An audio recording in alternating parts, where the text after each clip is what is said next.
This is the Detroit Sports Podcast Network. Life without Calvin being better, the era of the biracial dunker, Kanye West and Tidal going crazy, Matt Forte to Detroit, tons to talk about on the Hindsight 20.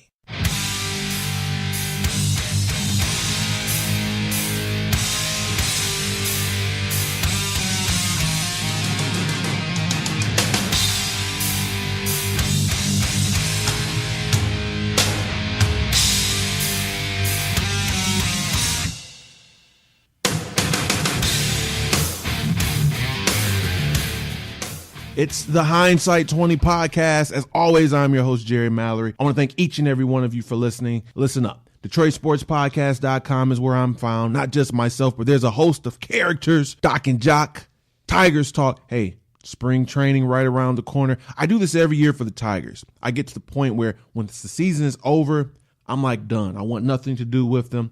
Then things start happening. The off-season, winter meetings. By the time spring training rolls around, I am ready for all the Tigers goodness. Well, you got Tigers Talk on here. Fantasy Geeks, tons and tons and tons of content. Detroit Sports Podcast Network. If you got iTunes, you better go ahead and subscribe. If you got Android, hit up the Podbay app, and we'll be right there. And like you said, you got myself here every Monday, Hindsight 20. We do a Pistons show as well. We've got a new one coming out this Saturday. Let's get into this thing. Let's talk first and foremost about Calvin Johnson. You know, in this instance, no news equals Calvin retiring more than likely news. I don't know if that made any sense. I was going to say no news equals bad news, but I've got a different look on this thing. Whether or not Calvin staying with the team would be good or bad if you consider all the implications surrounding it. Now, I did a video on privatetrade.com saying how much we loved Calvin. It was really an ode to Calvin, saying that we loved him and we wanted him to stay, how much he's meant to the team. And all that is still true. I'd sing a song, which I did on that one. I'd sing a song for Calvin, 7 days out of 7. And that's that. But the second part, saying why we need him to come back, why we need him to stay, why is it important that he returns for the Lions at least one more year? I'm starting to waver on that a little bit. I think about another video I did. This was during the coaching search, and I vowed to stand outside in the cold, in the snow, until Tony Dungy became the Detroit Lions head coach. You flash forward a few years. Do I really want Coach Dungy being the guy? I'm not saying Caldwell is the answer, but, the initial reaction you have on things tend to change. Again, Ken Wisenhunt. This is who most of us wanted to be a potential option for the Detroit Lions. And so I made a plea about that as well. You flash forward 2 years. Is Ken Wisenhunt really the guy that would separate us, get us where we need to be? I don't even think he has a job right now at all. Certainly not a head coach. So with Calvin, we've had some time to digest the fact that he may retire. The initial reaction was, hey, one more year. Let's make it happen. Let's do it. I'm starting to kind of change my tune on that. Now, hear me out. Calvin, the player, 88 catches last year, plenty of touchdowns, very good player still. In a perfect world, he come back, we do a new deal that would be a little bit cheaper, all is well. I think of the three possible scenarios, though, that is the least likely, and I'm almost canceling that option as of this point. If he comes back and it's with the Lions, I think it's with that huge, heavy contract. People are saying Bus Cook, his agent, and him are construing something to where they're kind of forcing the Lions' hand to cut him so that he can, he'll get that bonus money, which he'll get if he retires as well. He'll get that money and go to another team. Whether that's true or not, I don't know, but there's a possibility. I do think, though, if he returns for the Lions next year, it will be with that big, huge, hefty contract. And so the question you have to ask yourself is, better off without Calvin at all, freeing up that space, moving on, recuperating, or Calvin at that big, huge number? I just don't think the restructured deal, the tearing up of the deal, I should say, a la Larry Fitzgerald, is really an option at this point. Ultimately, I think he retires either way. But if I had to sit there with Calvin, counting 20-something million against the cap or not having him at all, I'm kind of leaning toward not having him at all. Using that money, however you choose. It doesn't have to be go and sign Alshon Jeffrey or, pay a receiver top dollar. Using the money however you choose. It's certainly a hole, at receiver that would have to be addressed if you move on from Calvin. And so, yes, a combination of the draft, free agency, and the trades would have to be explored. But the more I'm thinking about this thing, and I'm sitting here and I think back to myself right as we heard the potential of him retiring, how much I wanted him to stay, just like the narrative or the feelings with wanting Tony Dungy to be the head coach or Ken Wisenhunt, started to fade. I love Calvin, okay? Great guy, great receiver, and that's really what's all, that matters is what he produces on the field and how he is as far as a teammate. And, you love those things. But that huge, hefty price tag, if that's the only way to bring him back, I'd rather him not be on the Lions, preferably retire, or even if it meant going to a different team. I really think Bob Quinn is going to administer this one way or another. We can't just look directly at New England, look at the things that Bill Belichick and company did and say that's how Bob Quinn will do things, the new Lions general manager. However, there has been a mold, and there has been a trailblaze for him. There has been a model that he's been following, not model like Giselle Bunchkin, not motto like a catchphrase, but there's been a model, there's been an example. And I think he will carry some of those philosophies over. And the Patriots spend top dollar on their quarterback. They'll go defense, not a ton of high paid skill position guys. And you look at Calvin, whose skills has diminished, and you say, I think this team moves on.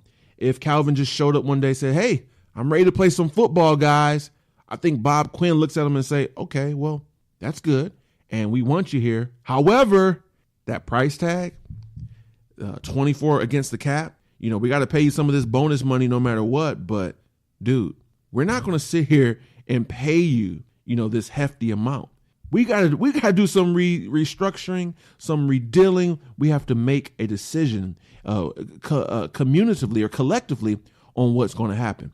And so I think if Calvin said, no, I don't want to do that, man, I really am not a fan of playing this for Calvin, but it's the truth. I think what Bob Quinn would do is give him I think he sent him packing. I really do. I don't think the $24 million against the cap is an option anymore. Now, redoing the deal, that's the best of both worlds. I don't think Calvin is going to do that. Ultimately, I think it is leaning toward retirement. All this can be a moot point. I really do feel like the body has taken a beating, and the injuries have taken a toll on him. And, that's going to carry over no matter where you are. You could be on the Packers, the Panthers, the Patriots, any other teams that begin with a P. He could be on any NFL team. The grind and the hardship will be there on his body. So with that being said, I do think the longer we wait to hear things, the more likely he is to retire. Now, there's been some theories that, they're kind of holding off because Lions season tickets, and then there was a hold off because of the Super Bowl. All of the different theories kind of lead toward hearing something from Calvin. And you got to keep in mind, free agency right around the corner. I don't think he'll screw us. We'll be hearing something about Calvin one way or another. Hey, I'm ready for this year. Let's figure this out. I want to play another year or two in the NFL or the Lions, or I'm hanging them up. We should hear one or the other quite soon. I really do feel it's coming up. Calvin's going to make that decision, and I'm thinking it's going to be leaning toward retirement. But, all the songs and the love that we give him, if it's an option of him staying at 24 against the cap or not being on the team, hate to say it, I'm kind of leaning toward bye Calvin. Now, we're going to be receiver heavy. We're going to talk about some draft guys, and Instagram came out. Not Instagram, as if it's a person. Nate Burleson came out on Instagram hinting toward him coming back. And then, you see all these people commenting, oh, man, go for it, do it, back in Detroit. So with that in mind, I have a list. 3 guys I never want to hear as potential receivers for the Detroit Lions. Nothing against Nate Burleson, but come on. The age, he was a number 2 at best when healthy and productive. Now, I think at best he'd be a number 4, maybe a number 3, but that's not really even losing Calvin what we're trying to do. We're trying to replace a number 1. And so 3 guys, if I hear you all ask me about any of the 3, I will ignore you. And if I don't ignore you, I may chastise you. I love my listeners, but you have to be responsible too. And so if I hear any of these 3 mentioned as potential guys for the Detroit Lions, you will be ignored, or you would be chastised. It might be a strongly worded Twitter rant. A couple of things that could happen. It won't be good for you. So number 3 is the aforementioned Nate Burleson. No, just no, guys. Okay. No, that's all I really have to say about it. I don't have to give you a 5-minute spiel. No means no. The next guy, Justin Blackmon. Now you may laugh, but I've heard people talking about what are the odds of him coming back. And I think there will be so many receivers tied to the Lions if Calvin retires. People thinking out of the box. You laugh at it now, but if Big 81 retires, you're going to be hearing about Wes Welkers. You're going to be hearing about Jerry Rice's. But no, seriously, you will hear about some guys where it's like, dude, no, they're out of the league. They're cracked out. They're drunk. They're banged up. No, I know when times get desperate, you try to think creatively. This isn't a movie. This isn't a fairy tale. So I don't want to hear about Justin Blackmon and how good he was. I guarantee you, okay? Maybe not now as far as someone asking me. I guarantee you if Calvin retires, someone somewhere will mention Justin Blackmon, okay? I'm telling you, don't do it here. You will be chastised, strongly worded Twitter rant, or completely ignored. Number 1 is Josh Gordon. Now, he's number 1 because, he would probably be the most realistic of the 3 and probably the most realistic in terms of being able to be that number 1. The skill, just being out of the league not that long.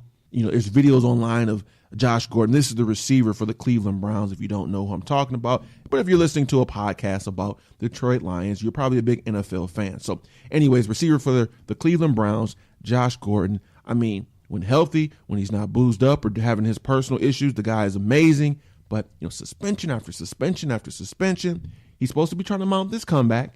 And he's been online. The dude's getting ripped. He's getting big. I mean, you want to talk about HGH. I'm not trying to throw the rumor out there, but the dude looks like he is on something. And so he's number 1 because he'd be someone that would be the most legitimate cause. But no, when you talk about the issues, and no matter how good you've been, the longer you're away from the league, you can get healthy, but just not having that competition, I think it ages you quite a bit. And so no to Josh Gordon as well. Again, if these 3 guys are mentioned, you're getting ignored. You're getting a strongly worded, chastising tweet from me personally to you. Number 3, Nate Burleson. Number 2, Justin Blackmon. And number 1, Josh Gordon. Okay, we move on. And, NFL Lions is primary. I am recording this while watching the intros for the All-Star game. And just a few comments. Number 1, Tyronn Lue is the coach of the Eastern Conference. I don't know how long he's been in the league. I'll give him credit. He still looks young. He's always had the baby face. But this coaching situation in the NBA has been crazy, man. Derek Fisher, that's supposed to be Phil Jackson's boy. He's out. Tyronn Lue, we all know what happened with David Blatt. But the thing I really wanted to talk about was the tightness of Steve Nash's pants, dude. I know skinny jeans, it's a fad. It's been going on for a while. But it's a difference between skinny jeans and like straight up painted on pants. I never want to see, if I can see the back of your kneecap, your pants are too tight. Okay. If I can see the veins on your calves, out comes Andre Drummond. Very good. If I can see the veins on your calves, your your pants are too tight. If I can see each buttock individually, your pants are too tight. Unfortunately, Steve Nash has been guilty of all 3 of those things because he just did the introductions and I could see the back of his kneecap. I could see veins on his legs. And unfortunately, I saw each buttock individually because of the tightness. I guess he had on pants. I really understand why people say pants are so tight. Perhaps they're painted on and he falls into that category. And we'll be talking about the NBA just a little bit, but dude, it's time. Maybe this is the official end of the skinny jeans. When you can see the veins on Steve Nash's pants, maybe now, today, what's today?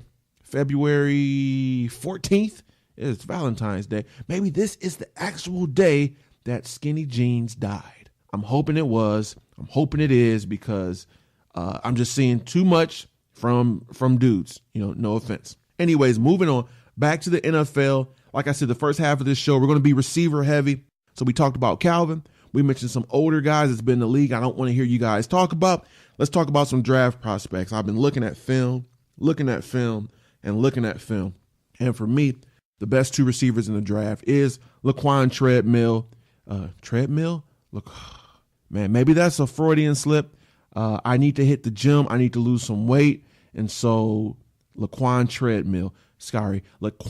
Treadwell from Ole Miss and Corey Coleman from Baylor, to me, are the top two. So just looking at film, looking at their strengths and weaknesses. Let's talk about these two guys for a little bit. Now, many people believe that Laquan Treadwell will be gone well before the Lions pick at 16.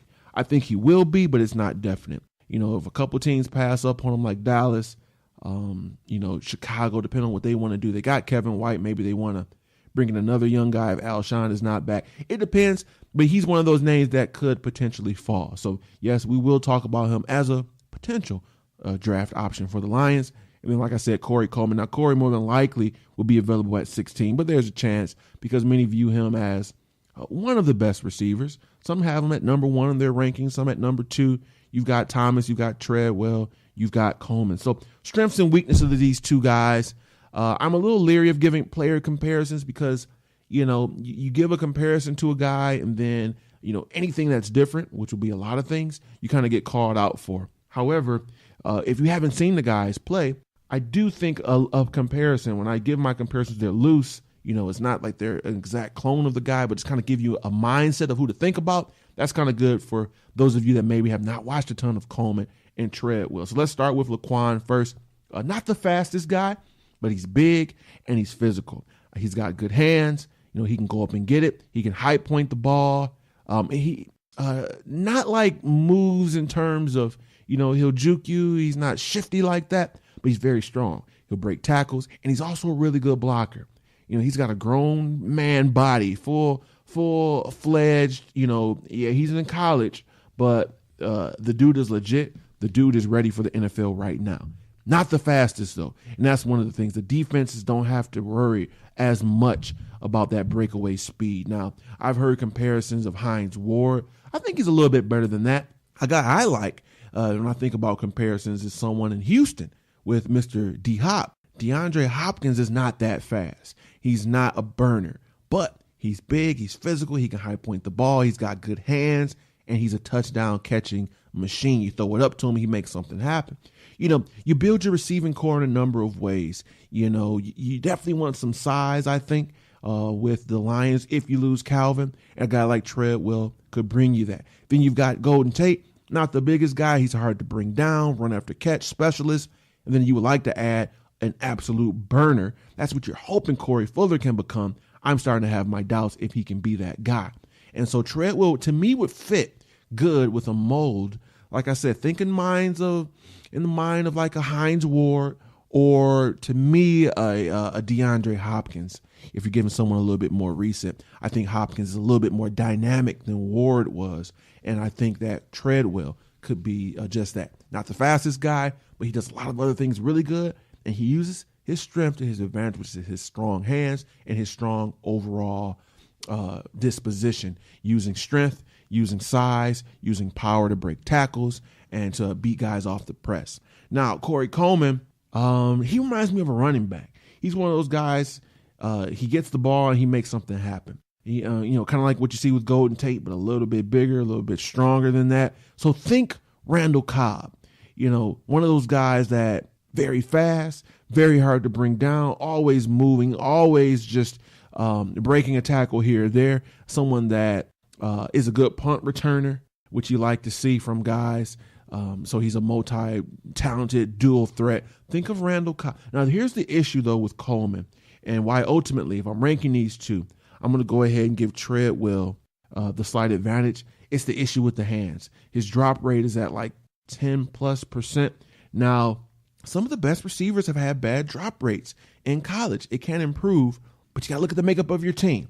You've already got a guy like Ebron who's going to who's going to have to step up next year. Even if Calvin comes back, you're expecting more targets and more opportunity from Ebron. You can't have 2 or 3 guys where drops are an issue, okay? We've got the one with Eric Ebron. Hopefully he gets better. You kind of learn to live with it. You kind of navigate it when you got guys that are more sure-handed like Golden Tate. I think it would just be a bad match and a bad mesh for the Lions if, 2 of your 3 top pass catchers just struggle in terms of drops. So because of that, if I'm looking at a specific fit for the Lions, I'm giving the slight edge to Laquan Treadwell. Not overall, just depending on the makeup of the team. If you got kind of a sure-handed type of situation, you have a definite number 1 already, Coleman might be the better option because he gives you a different dynamic. If you already got the size, the guy that can high point the ball, like if you're Houston, I probably would go with Corey Coleman. You've got someone that's already big, not the fastest guy, that can catch touchdowns, et cetera, et cetera. And so if I'm like a Houston, I would go with Coleman. But, this is a Lions podcast, Hindsight 20. If I'm talking about our needs, give me Laquan Treadwell. All right, guys, we're going to take a quick break. When we come back, we'll be talking about the era of the biracial dunker. Yes, last night's NBA dunk contest was phenomenal. We'll be talking about that. Kind of a busy month of February. You got Super Bowl, it's already passed. All-Star game going on right now. Then you got the Grammys and the Oscars. We'll talk a little bit about all of those things. I've got one of my all-time favorite movie clips that we're going to play. Hopefully you can tell me yours. Matt Forte to the Lions and a little bit more. So stay right here on the Hindsight 20 podcast. Jerry Mallory here for the Hindsight 20 podcast. It's simple. Your ad can be placed right here. Hindsight20podcast@gmail.com. Detroit Sports Podcast Network. We have a couple of really good sponsors. If you want to add yourself to that list, specifically having your business mention a time or two on here, send me an email, hindsight20podcast@gmail.com. Let's get it done.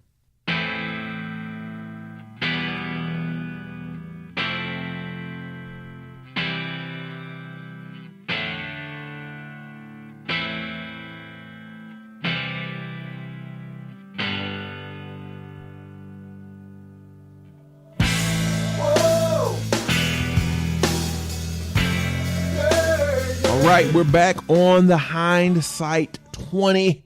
Like I said, guys, February is a very busy month in terms of your weekends. You can pretty much sit in front of the TV every weekend in February and not feel like a loser. It's not like in June or July where the pickings are slim and it's nice outside, it's warm, the day is long, and it's Saturday and you're on your couch. You kind of feel like a loser then, don't you? Trust me, I've been there, don't worry. But in February, it's appointment television. Every weekend you had the Super Bowl, you got the All-Star game, and then stepping outside of that, you have the Grammys and you have the Oscars. Let's talk about that for a second. The things going on outside of the NFL, like I told you guys, the All-Star weekend, the game is going on right now, actually they're introducing the players, and so that's about to go down. You've got Neo singing the national anthem, but what about last night? The skills competition, that was kind of cool, bringing in the big man. 3-point, it's crazy because, Steph Curry is amazing. Klay Thompson is probably the second best shooter. I had a group of guys over and we're sitting there and I called it basketball overload. We were playing some NBA 2K. We were watching the festivities and I'm like, we're throwing out things, trade scenarios, just doing our basketball geekdom. And so I asked him, I said, who do you think is the second best shooter in the NBA? I mean, Steph, it's kind of hard to argue with him number one because he is. And who's number 2? And to me, it's Klay Thompson. And so to see him in a 3-point contest, I mean, that was cool. That was cool. But that dunk contest, man. And we've got a show, Count That Baby in the Foul, next Saturday, me and myself. Wow. Me and my cousin Kevin, we do a Pistons show. But we definitely do some NBA talk as well. We'll get into more depth. But what about that dunk contest, man? It's funny. Kenny Smith, he's like the Flavor Flav of the All-Star weekend. He's the hype man. And every single year he tries to make the dunk contest, relevant again. The dunk contest is back. It's over. So much. Wow, Nelly Furtado, I haven't seen her in quite some time. She's singing, I'm assuming, the Canadian national anthem. Anyways, Kenny the Jet Smith, the dunk contest is, he's going on every single year. And there were some lean years, man. Jeremy Evans, I even think when Jeremy Evans won, he said, we're back. Dude, this year, it has some legitimacy to it. Saying the dunk contest was back. I mean, this was the best one, I would say, in 15 years since Vince Carter. Aaron Gordon, Zach LaVine. Oh my goodness. It's the era of the biracial dunker. It started with Blake Griffin a couple years ago. Remember, he won. He did his thing. Okay, that's one biracial dunker. You got to give him his props. Okay, fine. Last year, Zach LaVine, also biracial. Okay, that's two. That's two in the last, few years. Aaron Gordon. I mean, I'm not a fan of ties. Two guys winning an award that's supposed to go to one. I remember when Grant Hill and Jason Kidd both won Rookie of the Year. I was mad. I'm like, that's kind of weak. It should have went to Grant Hill. If you're going to give it to one, give it to one. But that dunk contest, this may have been the exception. This may have been the time where I would have been cool understanding of two guys winning one award through the legs. I mean, up, down, however you want to put it. He's the third guy in the mix. You've got three of them. The era of the biracial dunker is here. You know what? It might be here to stay because Zach LaVine and Aaron Gordon, they're going to face off next year. And they went to overtime. Hopefully they didn't show off everything they had. I don't think they have. I think they've got more left in the tank. It's going to be appointment television for the NBA in about a year on Saturday. Now, the other big thing going on is the Grammys, and that's pretty cool. Kanye West, speaking of Grammys, we know last year he had his little deal with Beck because he felt like Beyonce should have been the one to win Album of the Year, et cetera, et cetera. Well, Kanye went ahead. His new album came out, and he's pushing Tidal, which is this music service created, or I don't know if it was created, but supported and backed by his buddies, Jay-Z and Beyonce. And it's like, okay, cool. I want to hear this album. And so Tidal's got this service where you sign up for 30 days. I couldn't log on. I tried. I put in my credit card like 5 times. They better not charge me. But maybe this Tidal thing is aware of the intentions of the person using it. They maybe some type of way through technology knew that I was doing the 30-day trial simply to hear Kanye's album, The Life of Pablo, and then I would, right after hearing it, cancel my subscription so I would not be charged. Because they want like $10 to $20 a month because the music sounds better. It's a failing model. They've lost a ton of money. People want music. The days of the audiophile, I mean, it's not here. That's a niche market. And I don't think it has been successful. Now they're trying to force Tidal by, putting exclusive things on there, and you can only hear Kanye's album on Tidal the first week. Well, I tried getting on, and I put my credit card in a bunch of times. It did not work. And if that's how they kind of operate, then I'm glad I'm sticking with Spotify. But the Grammys is coming up. I don't think Kanye is nominated for anything, but it's always interesting to see what him or any of these other self-absorbed musicians will be doing. Now, the Oscars, I don't know which one is first. I think the Oscars is first and then the Grammys. Not 100% sure on that. But anyways, you've got the Oscars as well coming up this month. Like I said, it's appointment television every weekend in February. And so we know the big thing with the Oscars was the lack of diversity. You had Straight Outta Compton not getting any love. You had Creed not getting any love except for Sylvester Stallone. And, last year you had Selma being represented in the soundtrack with John Legend and Common. But this year the nominations just weren't there. I do agree with that to an extent. I think the bigger issue is the lack of just overall diversity with the Grammys, with the Oscars. They're so pretentious that they lump things like The Martian in a comedy category because they just can't give it to an outright comedy. Action movies never get any credit that they deserve. Star Wars, phenomenal movie this year, but it's not a true story. It's not someone that it's not about a movie with someone with a handicap. It's not pushing the gender and sexual preference agenda that people love. It's not it's a fun movie. It's a science fiction action movie. Great movie, but it gets no love. The Oscars have an agenda. They like movies that are slow and serious and, all of these things. It's quite pretentious. And yes, they do avoid or they do ignore, some movies that have more minorities in it. Like a Straight Outta Compton, by all accounts, great movie. No Love, No Consideration. Creed, phenomenal movie. And so, there's going to be some changes needed. I'm not going to lie, I will still watch it. Should be interesting to see with Chris Rock hosting, if he's going to make some mentions or some jokes about the lack of diversity with the Oscars. Now, in terms of movies, huge fan of the Rocky series. Creed, to me, was the best movie I saw in 2015. Sylvester Stallone being nominated for Best Supporting Actor. I mean, it's great. The Rocky character, I've loved that character. He's a lovable guy. He's like a uncle you wish you had. And because of that, in honor of Rocky, and like I said, not a lot of diversity. You would have loved to seen Michael B. Jordan, who played Adonis Creed, maybe get some type of nomination for Best Actor. He's a really good young actor. Not the first movie he's done that has been astonishing. And so you'd like to see something from him. And then, the director, his name is escaping me right now. Don't have the notes. Ryan, I can't think of it. Young black guy. And it's not the fact that he's young and black that I'm supporting him, but it's cool seeing someone that does look like you at times come up and do some pretty cool things. And I think it's the youth more than anything. I don't care what race you are. He's like 26, 27, maybe 28 at the most. And he's made some pretty good movies so far with Fruitvale Station and now with Creed. And so, hey, I don't care what race he is. Ryan Coogler, I believe the name is, to see someone that young making relevant pictures and, being up there, his peers are getting older. Your Scorsese's and Quentin Tarantino's and, Alexander Cuarons. These guys are getting up there. Or is it Alejandro Cuarón?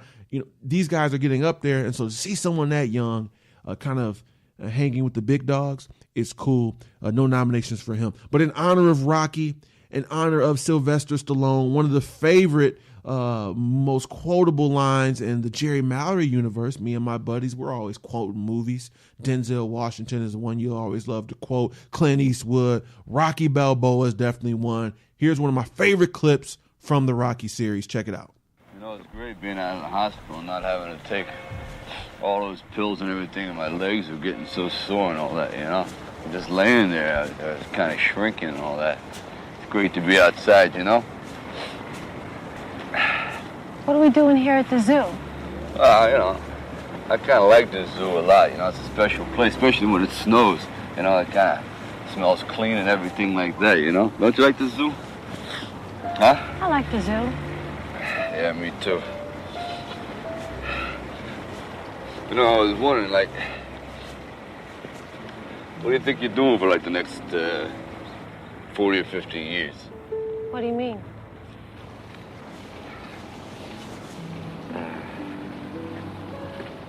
I was wondering if you wouldn't mind marrying me very much. What'd you say? If you wouldn't mind marrying me too much. Yes. I'd like to marry you. Yeah? Yes. Yeah? Yes. Come on. That has to be the greatest proposal ever. I didn't propose that way. I'm not going to even say I was tempted to, but I've definitely said that to my wife a time or two. I was wondering if you wouldn't mind marrying me very much. I mean, really? It kind of sums up Rocky, too. He's such a lovable guy, not known for his brains. Hey, hey, Adrian, I was wondering, if you wouldn't mind marrying me very much. I was wondering if you wouldn't mind marrying me very much. To me, that's the best proposal ever, and one of my favorite lines. Like I said, I'm a big movie guy, and the Rocky series, I love the themes behind it. I love the positive message behind it. It's a motivational type movie, and so thumbs up to Mr. Stallone. I think Creed was the best Rocky movie since the first one, and this is the first time that he has been nominated, I want to say, since the first one. And I hope he brings home that hardware. I will be tuning in to the Oscars. I will be tuning into the Grammys. After I'm done with this show, I will sit down and I will look at the All-Star game. Fun things going on in the month of February. Come March, free agency for NFL, and maybe that's what I'll be consuming my weekends with, because it's still going to be a little dark, still going to be a little cold, but spring will be just around the corner. Now, back to the Detroit Lions and the NFL. Chicago Bears, this pertains to the Lions. It's our divisional foe. They said pretty much we won't be bringing back Matt Forte. So I'm driving today, and you hear one of the local guys on 97.1 say, Forte to the Lions makes sense. We should make it happen. Jerry, what's your thoughts on it? I'm going to say no. It's not a resounding no. It's not one of those things where I'm screaming at the top of my apartment complex saying no to Matt Forte. But overall, I don't like the move. Now, you got to consider a couple of things. The logic behind it. Forte, being older, he's looking for a couple of things. Money, and he's looking for a chance to compete. I think for a championship. Love our Lions, but if I'm looking for a ring, there's a handful of teams I'm looking at before Detroit. And I think the only way he will sign with a team and not make a ton of money will be just that. A chance to go to a New England or Carolina, Green Bay. One of the teams that have been in the mix, Arizona, for a Super Bowl in the last few years. Hey, maybe Seattle. They're about to lose Marshawn Lynch to retirement. Now, if he's going to go to a team that, is not really in that immediate mix, decent to below average team, he's trying to get paid. And it's his last contract. DeMarco Murray was the $8 million guy, and that's kind of the benchmark right now for running backs. He might be looking for $7 to $8, maybe even $9 million. So in both of those scenarios, I just don't see the fit for the Lions. They're not one of those teams I think that he would take a bargain to play with for the chance to win a Super Bowl. That being said, they would fall in the category of having to pay him $7, $8, $9 million a year, and I'm not down with that. The guy on 97.1 said it could be a short deal. Again, this is his last contract. I don't think he would be signing a short deal with a below average team. He would be signing a deal to get that money, longer terms, more money. And, I only see him signing cheaply and for a few years for a contender. So I say no to Matt Forte for those reasons. Now, if something were to happen and we were to bring him in, I wouldn't be devastated. The bigger issue, I think, is our offensive line. Now, Amir Abdullah is going to need a running mate because I think Joique Bell's getting cut. That's one of my predictions that he will be released. Theo Reddick still has not really shown that, he is capable of being that type of running back, if that makes any sense. He is definitely a good receiver, has not shown a ton in terms of on the ground. And so you do need someone with Amir Abdullah. It might be the draft. It might be free agency. There's a lot of ways that thing can go.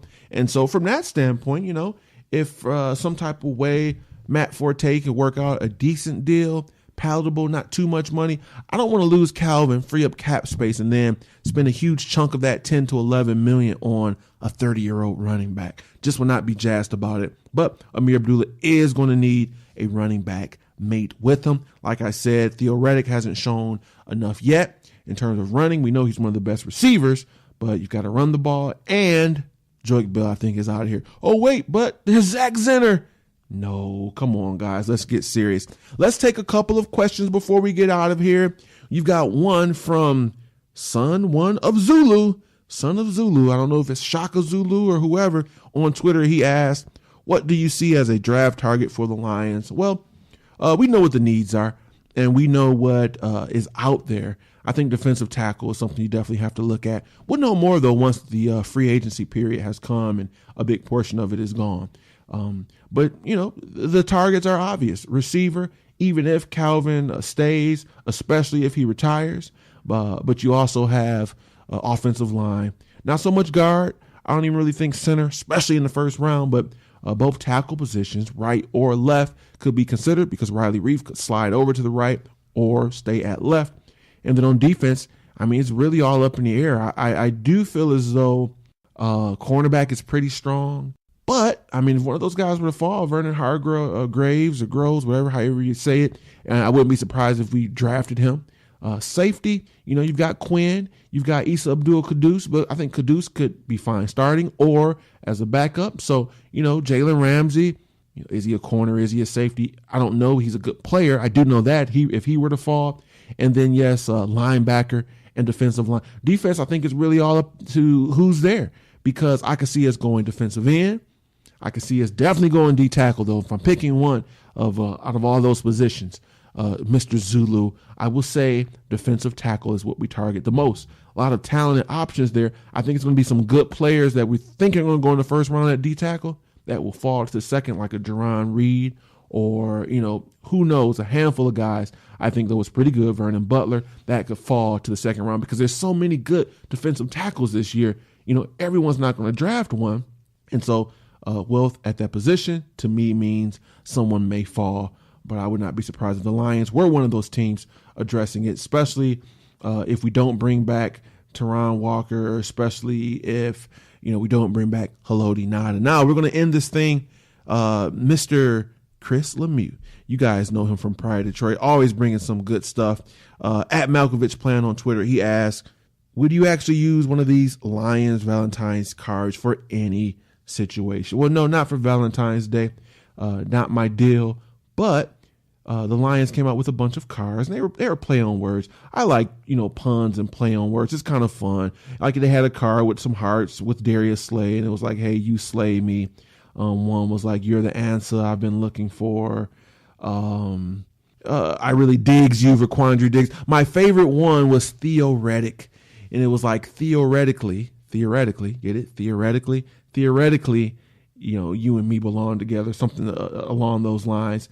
I would use the card for a situation, a casual situation to give to Mrs. Mallory. She's become quite the Lions fan the last few years. I think anyone that's around me automatically by osmosis becomes one, but she's really dedicated. So I think if I, one of these days showed up and, from home or from work rather, and I had a Lions card that said something like, theoretically, you're the one for me, I could see her having a nice laugh. She'd be cool with it. She's a gamer like that. She wouldn't look at it at me being any more weird than she already knows me to be. All right, guys, that's going to do it. We'll be back next Monday. More Lions talk, more free agency, maybe an answer from Calvin. It's been a fun ride, but it's a time of year where it's the calm before the storm. Combine coming up. We'll get some numbers. We'll get to see just how powerful and fast Sheldon Rankins is. We'll see, Braxton Miller wow us with his prowess. Before you know that, free agency. Hey, fun time to be a Lions fan. As always, Detroit Sports Podcast.com is where we can be found. I'm at Jerry Mallory NFL on Twitter. I can also be found on Pride Detroit. Busy podcast week for me. Had my show. I joined a couple of other ones. Follow me on Twitter. You'll see all about it. Had one at Pride Detroit. Power and Family. It's a movement. Support podcasts, not just Detroit Sports Podcasts, but all of them, especially those pertaining to the Lions. I'll be back next Monday. I want to thank each and every one of you for listening. And until next time, this has been Jerry Mallory for the Hindsight 20 Podcast.